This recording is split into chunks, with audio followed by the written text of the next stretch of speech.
से। हमारी एकता जिंदाबाद, हमारी एकता जिंदाबाद, हमारी एकता जिंदाबाद, महापंचायत जिंदाबाद, आरडब्ल्यूए जिंदाबाद, महापंचायत जिंदाबाद, सुधार समिति जिंदाबाद, सुधार समिति जिंदाबाद।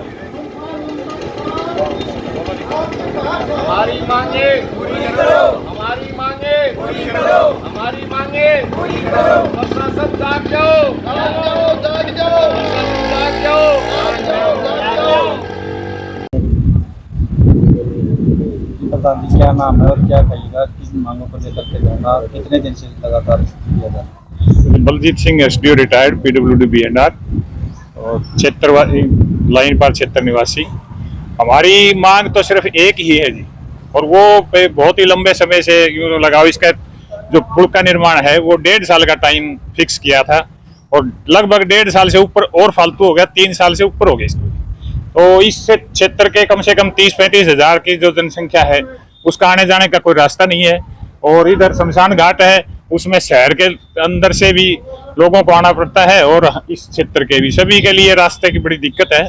और इसका हमने बहुत बार राजनीतिज्ञों को भी, एमपी साहब, एमएलए साहब और बाकी जो अधिकारी हैं उनसे भी हमने बहुत बार ही मतलब लिखित में भी दिया, वैसे भी जबानी भी मिले, लेकिन आश्वासन के सिवाय और कुछ नहीं मिला।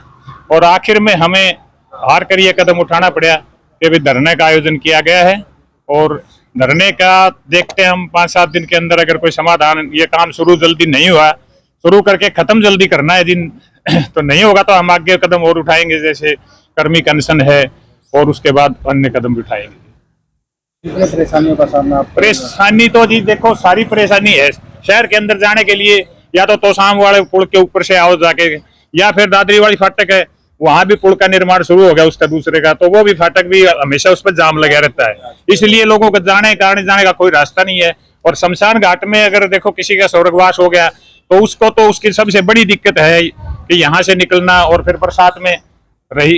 इसके ये बात तो यहाँ उल्लेखनीय है कि इस अनावश्यक देरी के अंदर विभाग जो जन स्वास्थ्य विभाग है उसकी मेन भूमिका है, क्योंकि लाइन शिफ्टिंग के लिए हम बहुत बार, हमारे महापंचायत, हमारी सुधार समिति, आरडब्ल्यूए, ये तीनों संगठन बार बार मिलते रहे, लेकिन कुछ नहीं किया उन्होंने। लाइन शिफ्टिंग का जब भी मिलते हैं वो कहते हैं जी अब 1 हफ्ते के अंदर शुरू हो जाएगा, फिर आगे मिलते हैं फिर हो जाएगा जी शुरू। आज तक लाइन शिफ्टिंग का काम शुरू नहीं हुआ है, जिसके में कोई दिक्कत नहीं है।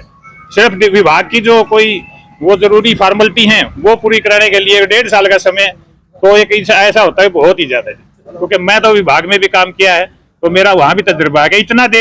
इतनी देर तो किसी इस क्षेत्र के लिए है, बाकी मेरे ख्याल कहीं से के लिए भी नहीं हुई होगी इतनी देर किसी काम के लिए भी, तो ये बड़ा अफसोस की बात है। रही बात सरकार की, तो सरकार को भी इस मामले में जब उनके पास, हम प्रतिनिधियों के पास मिले हैं, तो उनका भी दायित्व बनता है कि भाई इस समस्या का कोई समाधान करें। जब अधिकारी अगर सरकार की नहीं मानेंगे तो फिर सरकार का क्या वो रह जाता है फिर बाकी जी। तो आगे क्या स्टेप रहेगा? आगे स्टेप जी, सबसे पहले तो ये इसके बाद हम कर्मी अनशन करेंगे, उसके बाद फिर और जो भी आवश्यक कदम होगा जी, हमारी महापंचायत और आरडब्ल्यूए जो संगठन है जो मिलके जो फैसला करेंगे वो आगे का कदम उठाएंगे। फिलहाल अनिश्चितकालीन है जी, और जब तक ये इस पुल का निर्माण तेज गति से शुरू नहीं होगा हम इस धरने को खत्म करने वाले नहीं।